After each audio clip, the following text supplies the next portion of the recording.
Hey everyone, welcome back to another episode of the show. I am Brandon Lee, the host, and today is going to be an exceptional show because Shane Yount, who is the CEO of Competitive Solutions, has joined me. And Shane is awesome on stage as a speaker, so I Come know on, he's Brandon. going to be phenomenal for us today. Shane, welcome to the show. I am delighted to be here, Brandon. Thanks for having me on. Yeah, you got it. And I know you tried to play it, but I've seen you. You're amazing on stage. You know what? I appreciate that. That is a kind compliment. I think it's awesome when you get to do what you love, and I think hopefully that projects out to the people listening to me, and they get some good takeaways from that. But thank you for that. I appreciate that.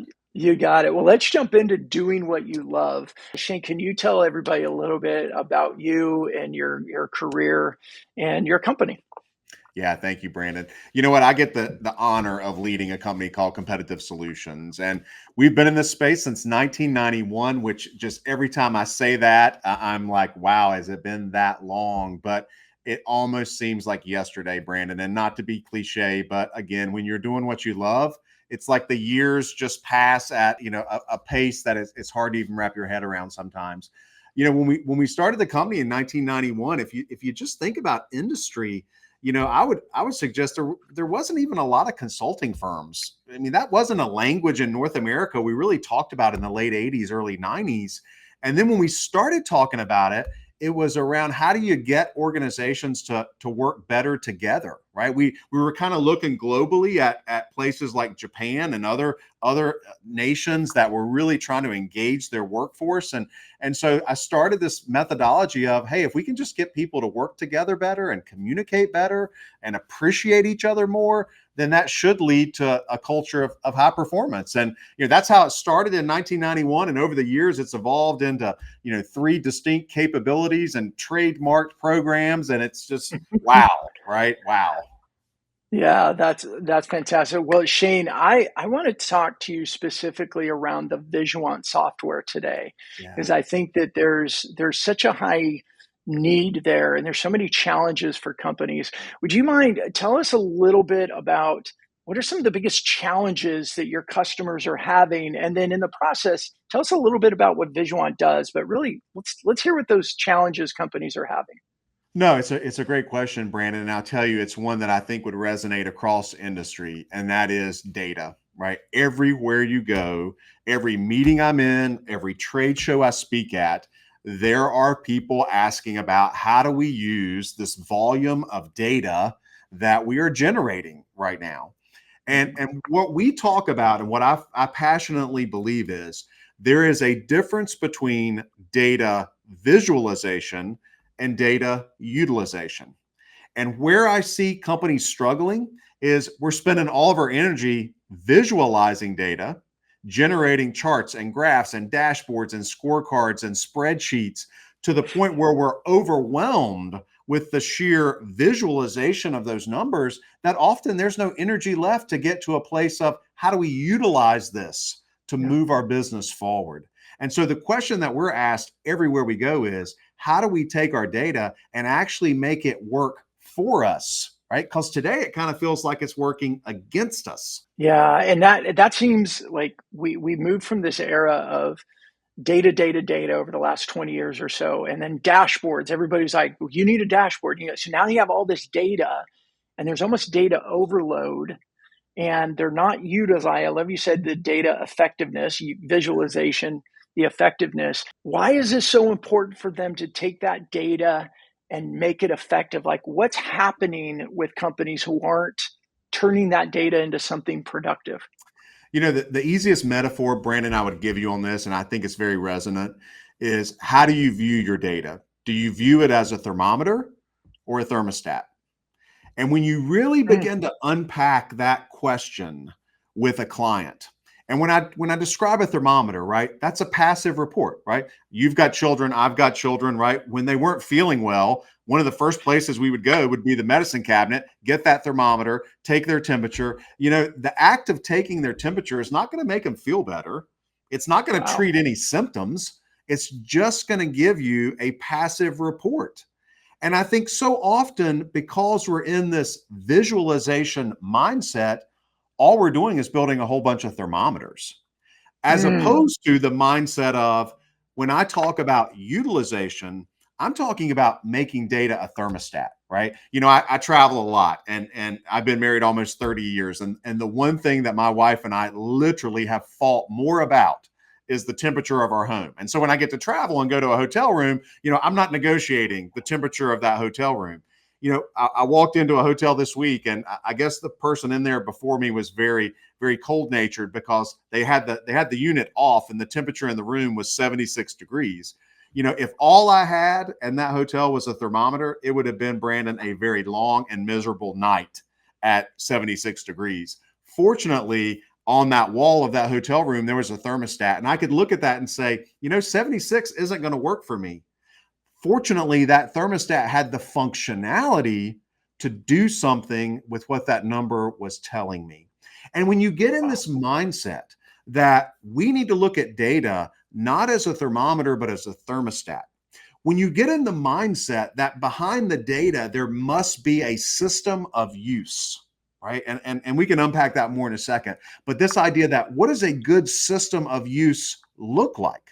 Because listen, if you don't have that, if you haven't thought about and built the architecture around how you're going to use that data, trust me, it will begin and end as simply a thermometer. And I would imagine a lot of companies that you speak to at the beginning, they have a thermometer and they have no idea what to do with it.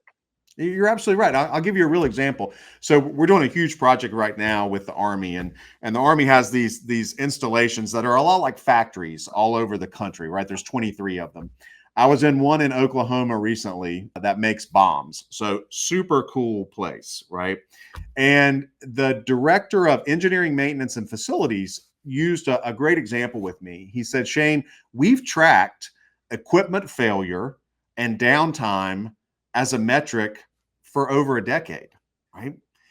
But he said when we began to embrace looking at that metric thermostatically, creating a system of use, not just in visualizing it, but creating a rhythm of communication. How often we're going to talk about it, how often we're going to update that data, getting to a predictive communication system around that metric, it changed the whole game for them, right? Mm. When we begin to think about that metric of not just did we win or lose, but when we lost against what we were tracking, what did we do about it? That system of use around accountability. When you begin to take that number, that goal, and you bolt onto it a communication system, an accountability system, now you're making that metric a thermostatic metric. And the Mm. beautiful end of that story is that director said, look, we tracked equipment failure and downtime for a decade. In the last 6 months, having migrated to that mindset of building a system of use, they've already saved $1 million, right? And Wow. monetized that savings just in looking at those two metrics they had looked at for a decade, but never had substantive improvement.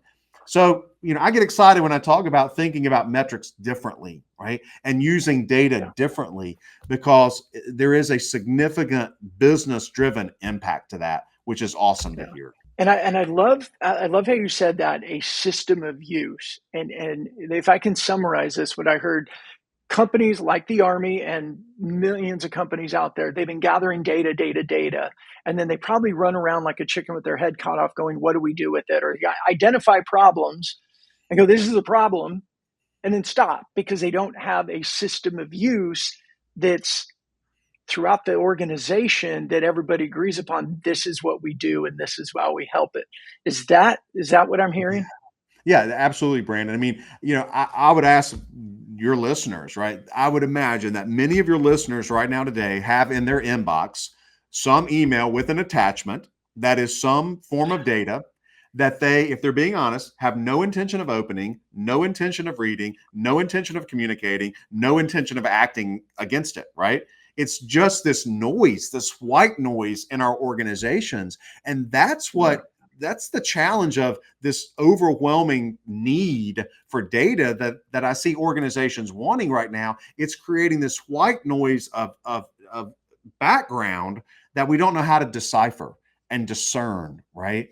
And when you Wow. begin to look at building that system of use, you're absolutely right. It's your communication process, it's your accountability process, it's marrying all that together around that metric. So there's no ambiguity about when we report this, here's what happens. That's the discipline in the system. I'll give you just this one, and this is not original to me, but I love it, right? Someone said we don't rise to the level of our goals, we sink to the level of our systems, right? We don't rise to the level of our goals, we sink to the level of our systems. And I see that in industry every single day, where we think just that we have a strategy and just that we've got these dashboards, we're just going to hit the target. And too often I see a whole lot of energy spent rising to the level of your goals only to never get there or get there temporarily, and then to fall short of that because our underlying systems simply weren't there. Yeah. Yeah, I can totally see that. Gosh, Shane, that is very insightful. And I think a lot of you out there listening to this, you're sitting there shaking your head going, man, I live this every single day. And Shane, if someone's out there and they're doing what I'm doing, like, oh my gosh, this sounds amazing. And the Army saved $1 million in 6 months in one location, lots of opportunity out there. If somebody's listening out there, how can they best connect with you? I would always point people to our website, which is csipbl.com, right? csipbl.com. Because what we've done over the years is we've curated some great content. That's just one anecdote I gave you, a bomb factory in Oklahoma. There's a lot more there, and we could certainly love to continue the conversation there. But you can also reach us the old fashioned way, which is 1-800-246-8694, and we would love to continue this conversation with your listeners. Sounds great. Well, Shane, thank you so much for joining us on the show. That was such a great conversation. You got me motivated, and I don't even have that much data to look at. Hey, Brandon, if we could just get in the mindset of looking at data thermostatically, I think you might find that is a transformational mindset that can move your business forward. Absolutely, absolutely. Well, Shane, thank you again so much, and for everybody else, thank you for joining us on another episode of the show. And we'll see you next time. Thank you.